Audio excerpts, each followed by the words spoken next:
Okay, hi, I'm Ed Kane from Boston College. My paper is entitled The Importance of Monitoring and Mitigating the Safety Net Consequences of Regulation-Induced Innovation. So the key idea is that regulation-induced innovation is essentially what makes it hard for whatever reform we come up with to be effective over a long time, and that we don't really task private and government safety net managers with seeing the safety net consequences of this and stopping it. In fact, we have a bias in our country in favor of innovation per se. You know, just like innovation is better than something that's working very well in a simpler form. Automobiles are a very good example. I think many innovations in automobiles just make it harder for you to drive it and make troubles for you. Like the worst things, I think, are these power windows, because after about 4 or 5 years, you have to spend $500 to replace something that if you still had a knob would never have broken down. All right, now I have a certain number of cartoons which actually carry the presentation. This one, I have to apologize whenever I change the cartoon, so that I put in one word here, and it's the word today. What is going on here is you see a sound engineer getting a senator, Senator Snort he's called, ready for an interview. And the sound engineer is saying, which side of your mouth will you be speaking out of today, Senator? And today I put in, and actually nobody mentioned yesterday Congressman Barney Frank, but in the housing finance subsidies, the GSEs and so forth, he was a cheerleader until suddenly he turned around the other side and denies that he had anything to do with the buildup of risk in the firm. Now, the other great thing, which I'll be talking about in this cartoon, is the sign that says, serves you right, because that's a beautiful pun. You know, it serves you right in the sense it shifts blame onto you, the voters, for being dumb enough to put him in, and not find some way to get him out. And on the other hand, maybe it does mean he actually does serve us right. So we have to deal with right and wrong, ethics, things that many of you may be uncomfortable with. But the point I would make is he doesn't serve you and me, and I'll be making that point again and again. Now, we hear a lot of official justifications for the growth in the safety net that occurred during this crisis. I don't want to outline all that, or I'll run out of time. It's so incredible, the number of innovations that we got. But the justifications for doing this misframe the issues and poison, I think, the debate, and have poisoned the kind of legislation that is going forward in Congress today. First, there was a stubborn early misdiagnosis that the funding problems at short-funded firms, as anyone who studies interest rate risk knows, that many of these firms were very much like S&Ls in terms of the duration of their net worth. They may have had short assets, but they had even shorter liabilities, and they had an awful lot of leverage, which created, as I say, durations of net worth that were in the many years. All right, so the idea was that these short-funded firms simply had a shortage of liquidity. There was a shortage of aggregate liquidity in the market. Their problems were fleeting. So if we put some more liquidity in, they would solve themselves instead of being solvency problems. All right, now the subsequent misdiagnosis, once that one broke down, was that the crisis was caused by defective risk management at systemically important firms. The idea is that, you notice that says the government had nothing to do with this. These private firms just made horrible mistakes, and of course they must have learned from them. And if we can just get some new rules, everything would be okay. So the consensus remedies are to use tougher rules to force these firms to monitor and support their risk exposure. So the first of these is toughen capital requirements in a formula sense. Then restrict compensation and derivatives trading. And finally, they want to redefine the authority and reach, expand the reach of financial regulation. So they propose to monitor systemic risk in something called the Systemic Risk Council without actually stopping to agree on a metric for this. And yes? What's TDFU? Oh, I'm going to get to that. What they call systemically important financial firms, since they don't know what systemic risk is, are firms that are difficult to fail and unwind. So TDFU is too difficult to fail and unwind. And I feel that too big to fail misses the point about unwinding, on the other hand, and misses the political and administrative difficulties that are involved in failure. So you can have firms that aren't really very large, but politically or administratively could be tangled enough that they would be called systemically important because that's the name you give. So I think this is a better description of what the issues are in the decisions. And then there's talk about a new watchdog agency. But what I'm going to argue is the metric for systemic risk should be taxpayer loss exposure. I mean, that's what we actually mean by systemic risk, that we're going to shift some losses to taxpayers. And that ex ante, this is evolving long before we actually start to formally assign this. And as you probably recognize, we haven't really formally assigned just which taxpayers are going to pay the bill, just the taxpayers in general. Some are paying it through money that's not coming from the Federal Reserve to the Treasury as much. All right. Now, Larry last night, talked a bit about, he talked about behavioral economics, but really the issue is behavioral psychology, which lies behind this. And one point that has come out in modern psychology is that people lie to themselves. We lie to ourselves. And according to these psychologists, after making a tough choice, individuals tend to justify their decision to avoid blame and also to eliminate their own residual doubts. I think that's very important in understanding things that the Federal Reserve has said, for instance, over the years, and certainly what Treasury secretaries have said. So the concern for justification leads policymakers to stress the positive features of the policies they actually adopt and the negative features of the alternative course that they didn't follow. So the world would have come to an end if we hadn't thrown $700 billion in TARP into the hands of the Secretary of the Treasury. And Paulson told Congress just 2 weeks ago, and I really think it's a wonderful quote, he says, "I think my mistakes were primarily communications mistakes. And I hardly know where to begin there because, I love that,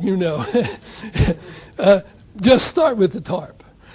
I was never able to explain to the American people in a way in which they could understand why these rescues were for them and for their benefit and not for Wall Street. And, I think anybody who takes a closer look at it would say that he couldn't explain it because they weren't for their benefit. They were for their benefit to some extent, but the much greater benefit went to Wall Street and was supposed to go to Wall Street. There was no doubt in his mind that he had to save the Wall Street, and he just won't look back. So this gets us back to the theme of serves you right. What is right and what is wrong? And you can apply this to all the parties in the securitization mess, to the financial institution managers, to the regulators, to Congress, and to the private watchdog professions. Accountants and credit rating organizations had a great deal to do with this. You'll notice I say credit rating organizations. This is a lonely battle I'm fighting to say they're not agencies. Calling them agencies gives them a compliment that they don't deserve and suggests a layer of responsibility that they've not accepted to the tax-paying public. All right, so serves you right. I think that, let me just give you what I take to be the operative ethic in Wall Street and in government today to a large extent, at the top of government, not in the ordinary people working who've decided to be public servants. But first is never give a sucker an even break. So if somebody's dumb enough to buy toxic assets, there's nothing wrong with selling them to them. Nothing wrong, that is, it's caveat emptor. It's up to the people to protect themselves. And if they're dumb enough, you ought to be able to make a profit on them. And the second is you can do anything you want as long as nobody calls you on it. So Congress, for instance, just stood on the sideline while the Federal Reserve invented a lot of things to try to stabilize the economy. The issue being that the Congress should, since they were politically accountable, have been forced into acknowledging what was going on. So my counter-diagnosis is that it's a layered breakdown of private market discipline and government supervision together. This is very much like what you heard yesterday from Raghu Rajan, that creditors, counterparties, and risk managers at these difficult-to-fail and unwind institutions actually skillfully extracted safety net subsidies. Not all of them. Some of them were actually a little awkward about it, but Citigroup knew what it was doing. And so did Morgan, and we could go on and list many more. AIG certainly made a big gamble. Now, so the regulation-induced innovation actually misrepresented and masked the extent to which these institutions were levered and the extent to which they were taking interest rate risk, because the leverage was a very important part of how much risk they took. So the safety net officials didn't rightly or properly adapt their surveillance systems in a dialectical fashion to counter these moves. In other words, if you have ever worried about speeding and the way in which the technology we used to have, it's more important than ever in many states to have radar detectors, because they have these cameras, these speed cameras that'll catch you, and the sign comes up about 20 feet before the camera to warn you that there's a camera coming in. It's pretty hard to get your speed down, and you see crazy things happen when there's cameras. There's people skidding all over the road trying to get their speed down and making it very hard for the people behind them. So that we have radar detectors now. So that some states have made the radar detectors illegal, and they have the radar detectors to detect somebody that has it operating in their car, and they can give them a ticket for that. So at least that's dialectical. It's much more of an arms race than we've had in the financial industry. And the problem is that the safety net officials have lacked the incentives to do this. That is, to really take on innovations and to tell us whether they're mostly just getting around regulation and making the system more dangerous, or whether they're actually can be justified by their economic effects apart from regulation. So the incentive conflicts first fueled the securitization bubble. They aggravated the crisis by preventing the haircutting of creditors of firms like AIG, and stalled resolution authority that would have been needed or would have been useful to force prepackaged bankruptcies of the complex financial holding companies, the ones that are difficult to fail and unwind. Now, authorities agree that they should actually be controlling this thing, systemic risk, but they define it in a very defective manner because the official definitions focus on a perceived potential for substantial spillovers. So that's subjective in the first place. And the spillovers are of institutional defaults from one institution to another across the financial sector, and presumably from the financial sector to the real economy. All right, what's wrong with this definition? Well, it has a missing element, that substantial spillovers of actual defaults have remained largely hypothetical. That is, we did, in the case of Lehman, have some spillovers, but they didn't cause defaults. They just caused a lot of trouble, a lot of difficulty. But the reason we don't actually observe defaults is because authorities instinctively choose to intervene in the default process at these times by supporting the credit of these firms that they call systemically important, which are just difficult to fail and unwind. And they let these institutions, when they become insolvent, exercise a loss-shifting taxpayer put. Now, it's very important to see. In other words, all taxpayers are stakeholders, equity stakeholders in these institutions from a corporate governance point of view. And the Greece is the most recent example. The Greek banks have been allowed to exercise a taxpayer put across the world. Now, to drive this point home, I have a wonderful cartoon, at least I think it's wonderful. I call this exercising the taxpayer put. You see this big, tall bank, and someone has jumped out of a window, and someone else is leaning out to see what happened, and the guy's yelling back, "I'm okay, I landed on a taxpayer." I mean, this is key. If you don't understand, and I have another cartoon, it's not that the stockholders didn't take some losses, it's the creditors and the counterparties that really got rescued, and they did land on the taxpayers in a big way, and most of the damage, therefore, fell to this, we might say, overly fat taxpayer, since it was able to absorb so much of the force of the fall. Now, we understand that accepting blame is always uncomfortable. I mean, I've always said about George Washington when he said, I cannot tell a lie, I chopped down the cherry tree. Well, that was because his father had him dead to rights. There was no point in saying that he didn't chop it down. But he probably, even the great George Washington, might have denied it if there was any plausible deniability in the circumstance. So this blame avoidance distorts the public policy debate. Everyone wants to tell a story, a cover story, that makes them look good and makes someone else seem like the villain.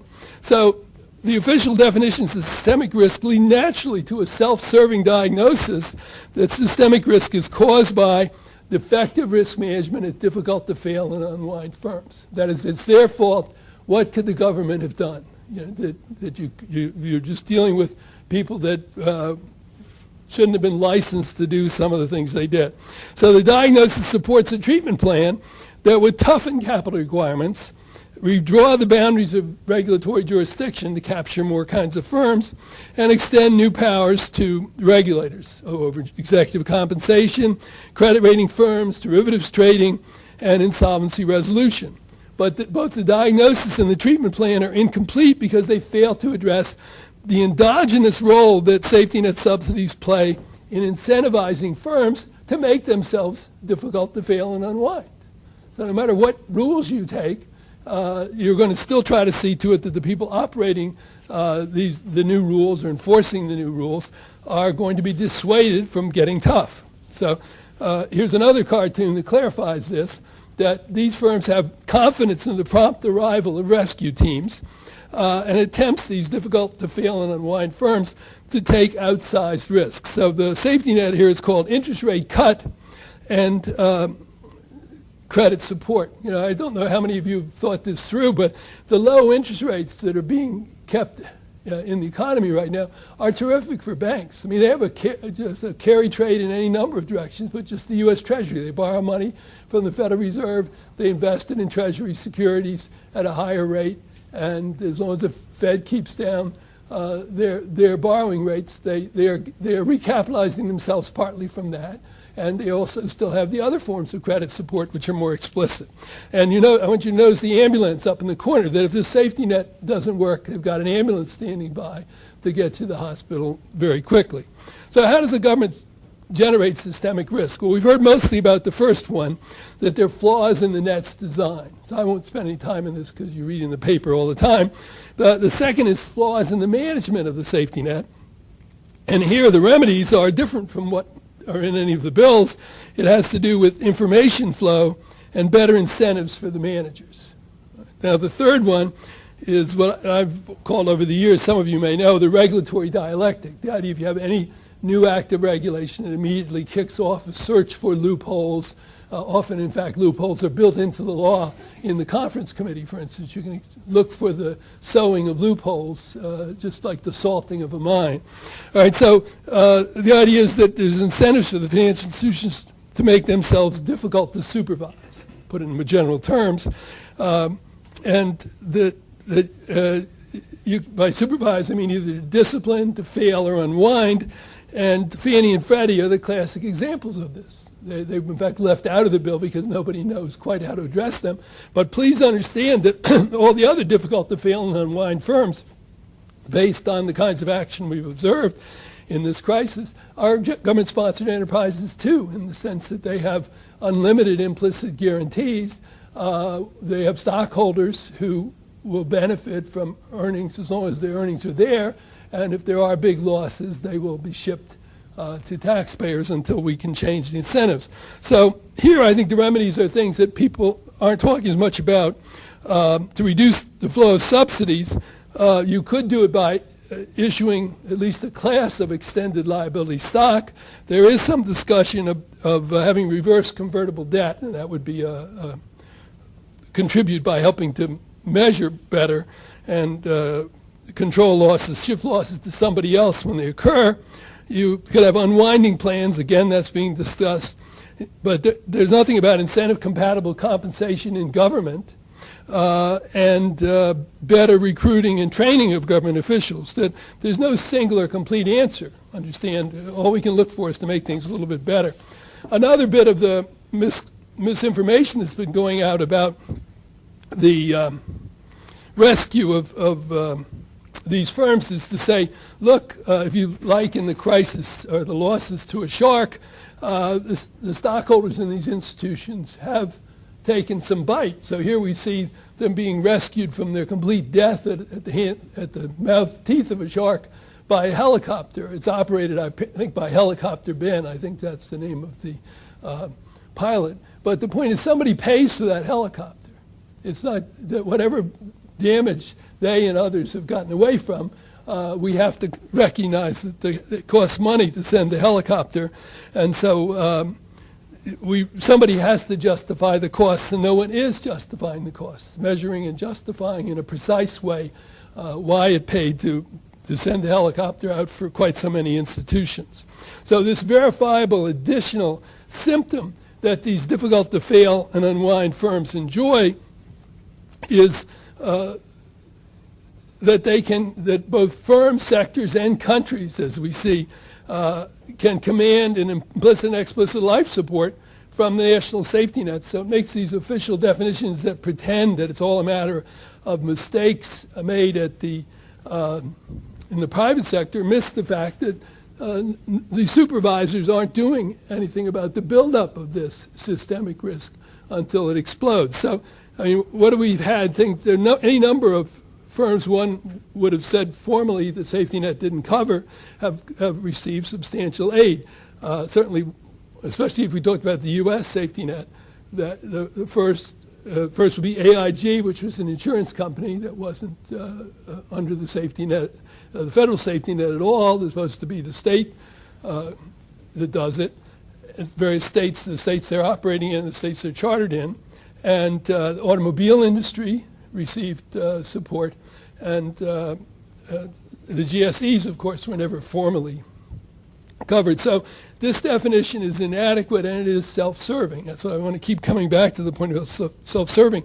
So the idea is that conditions of financial weakness are only a precondition for bailouts. You don't have to do bailouts. That's an option that authorities have. This option is, as I say, the taxpayer put.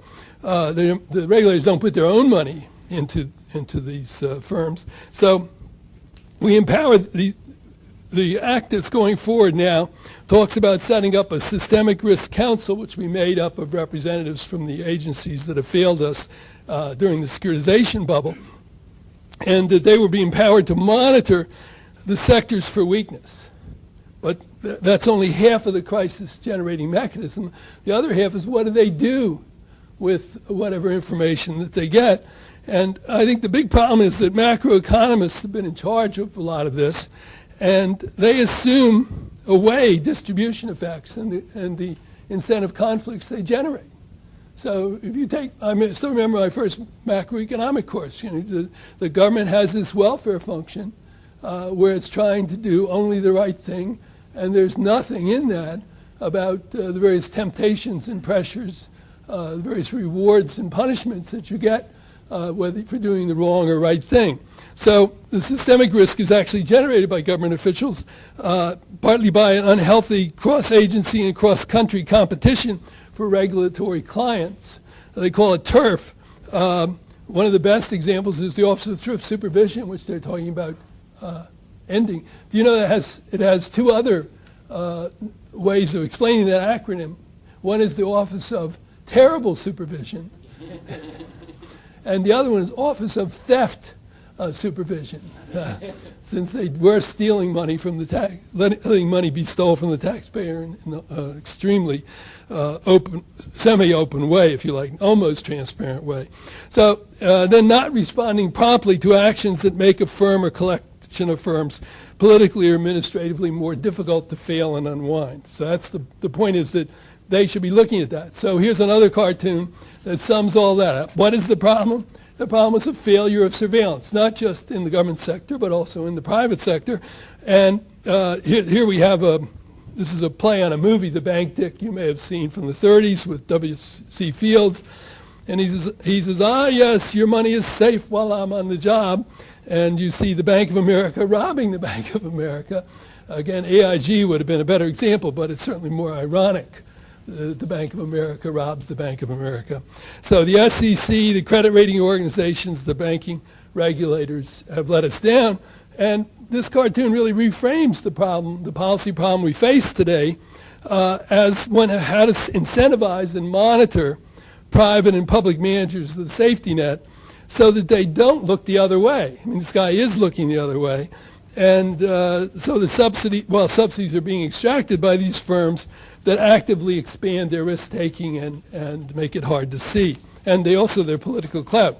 So there are all these sources of agency costs in safety net management. The first, which is a very hard to solve problem, is that there's asymmetric information. The institutions that make themselves difficult to fail and unwind know a lot more about their risk-taking than people looking from the outside. And then there's uncertainty among the officials as to what would be the best thing to do anyway. And that encourages cover-up and stubbornness, that is doing something and saying, that's a fine policy, just give it time to work. Then there's also the short horizons of top government officials. I think we were very unfortunate that this crisis developed at the end of an administration. The Treasury Secretary Paulson knew, come hell or high water, on January 20th, he would be walking out the door and it would be somebody else's problem. And poor Chairman Bernanke was kept waiting to the last possible minute to see if he'd be reappointed under things that were in Congress trying to increase the doubt he might have and make him more responsive to the short-term pressures and needing the support of the industry to be reappointed. And third, the reputational risk. The industry can savage you through their semi-control of the press to be able to get things said that make you look your policies look either better or worse on TV and in the Wall Street Journal and the New York Times and so on. So there is a lot of punishment for doing the right thing. The old saying about no good deed goes unpunished means that turn it around, take the obverse, no bad deed gets punished, or all the really bad deeds get rewarded. And finally, there are multiple principles, and you really have to understand the principal-agent problem is just so rich in this circumstance because of the uncertainties and asymmetries across economic sectors in their understanding, first of all, of the duties officials owe them. Secondly, their ability to influence decisions that are being made ex ante, and in their ability to appreciate the consequences of these decisions. I mean, think of taxpayers are low on all of these things. And then the ability to offer rewards for good and bad performance ex post and in the form of jobs and speaking fees and so on.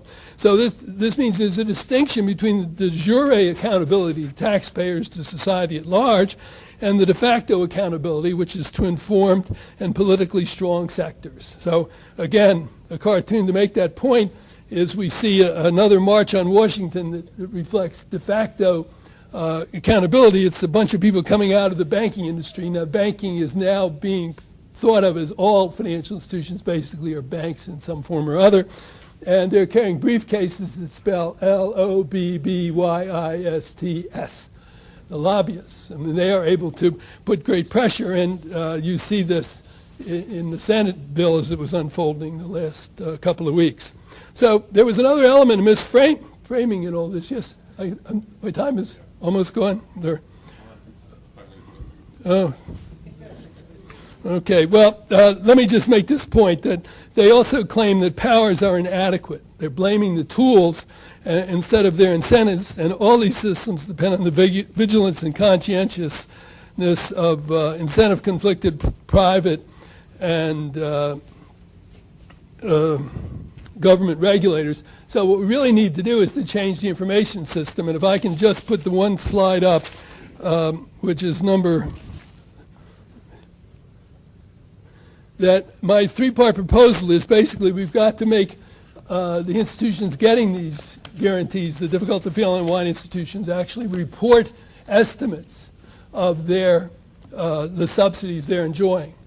And that this has to be under penalties for fraud and so forth, and then those be challenged by individual regulators, their principal regulators, and then be forwarded after being aggregated there and challenged again at the level of what I call the SAFE, the safety net accountability office. This could be located in the government accountability office. It should not be located in one of the regulatory agency or in a council of regulatory agencies, because it's very important to distinguish or separate the accountability for observing the buildup of systemic risk and accountability for not doing anything about it. Well, thank you.